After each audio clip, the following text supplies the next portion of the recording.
berita paling hot waktu-waktu ini adalah adanya MOU (Memorandum of Understanding) antara TNI dengan Kejaksanaan. Ya. Ada apa di balik MOU tersebut? Ini ada dua pandangan ya terkait dengan MOU tersebut. Yang pertama pandangan yang pesimis, kemudian yang kedua yang optimis. Yang pesimis ini lebih ke kekhawatiran pada kembalinya dwi fungsi ABRI. Artinya kalau dulu ada dwi fungsi ABRI atau dwi fungsi TNI, di mana TNI keluar barak tidak untuk melakukan fungsinya sebagai penjaga keamanan nasional, tapi lebih memasuki sektor-sektor sipil yang seharusnya itu bukan menjadi wilayah TNI. Itu yang pesimis. Kemudian yang optimis ini menganggap bahwa memang kita sedang menghadapi darurat nasional ya. Kalau saya mensandingkan thumbnail saya Liga Korupsi dengan MOU antara TNI dan Kejaksaan, maka pandangan yang optimis itu terkait dengan itu ya, yaitu Liga Korupsi Indonesia, di mana ya sebetulnya kan esensinya korupsi itu merampas hak rakyat. Nah, ketika itu selama bertahun-tahun kemudian KPK yang sudah dibentuk secara dulu semangat untuk memberantas korupsi sampai sekarang itu juga belum menunjukkan hasil yang betul-betul dirasakan oleh rakyat, maka ini sebagai pintu masuk untuk kembali organ negara yang dalam hal ini Kejaksaan itu menunjukkan tajinya untuk memberantas korupsi, dan ini ya inline dengan tekad Mr. Prabowo untuk mengejar koruptor hingga ke Antartika. Ya. Nah, saya cenderung memilih untuk optimis dalam hal ini ya. Karena kenapa tidak pesimis? Karena iklim secara global itu sudah tidak menguntungkan bagi kembalinya dwi fungsi ABRI, tidak menguntungkan bagi rakyat maupun bagi TNI sendiri. Itu iklimnya tidak mendukung ke arah sana, sehingga saya lebih memilih untuk optimis, karena ya bagaimanapun ya korupsi itu adalah extraordinary yang harus diperangi. Ini konteks perang dalam pengertian penjarahan hak rakyat ini ya harus diperangi gitu ya. Maka saya lebih memilih untuk optimis, karena saya sempat meredup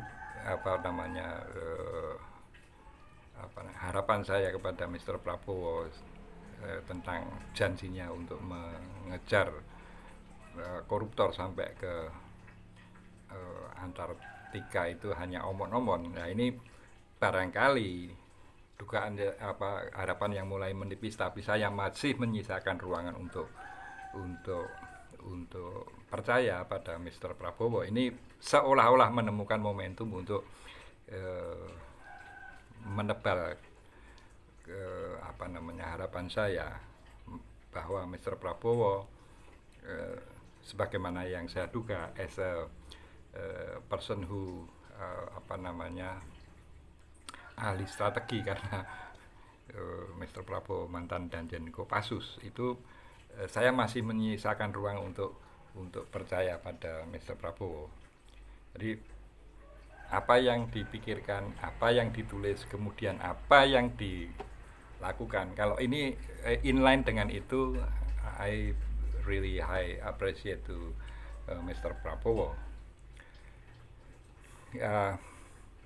Karena kalau dugaan itu benar, artinya pandangan optimis itu benar, maka ini juga inline juga dengan para founding fathers kita tentang negara itu punya kewajiban untuk mensejahterakan kehidupan bangsa, kesejahteraan umum didorong, kemudian mencerdaskan kehidupan bangsa.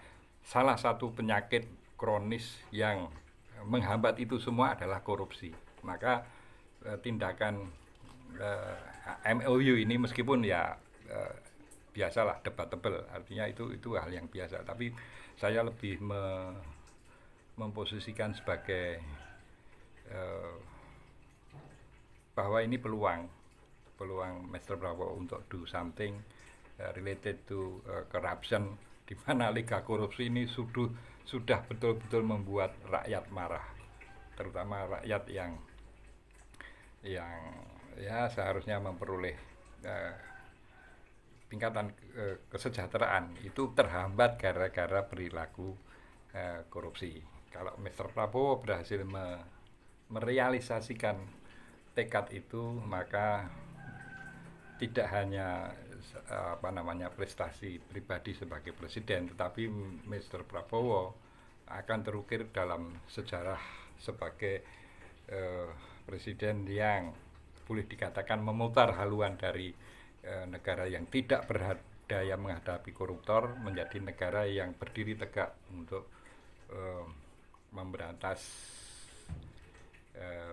penjahat extraordinary gitu ya, yaitu koruptor. Nah, apa yang dilakukan Mr. Prabowo? Sekali lagi dengan catatan ini memang sebagaimana dugaan ini terkait dengan extraordinary crime, itu Mr. Prabowo akan menjadi person yang meletakkan dasar untuk pemerintahan berikutnya kalau ini proyek ini berhasil gitu ya. Siapapun pemerintahan yang nanti akan melanjutkan, baik Mr. Prabowo sendiri atau orang lain, itu Mr. Prabowo sudah berhasil meletakkan fondasi untuk pemerintah berikutnya itu memfungsikan organ-organ negara, salah satunya adalah kejaksaan. Kalau seperti itu terjadi, maka kita optimis lah menatap Indonesia Emas tahun 2045. Itu salah satunya adalah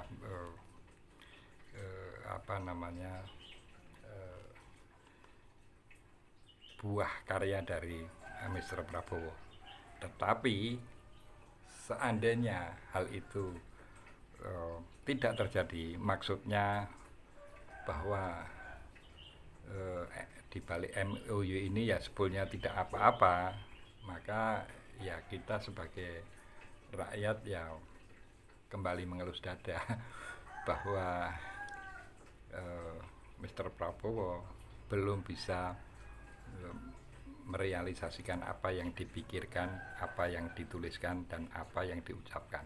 Tapi kita tidak berharap itu terjadi. Kita berharap Mr. Prabowo mampu perform ya sebagaimana apa yang Mr. Prabowo pikirkan, Mr. Prabowo tuliskan, dan Mr. Prabowo ucapkan.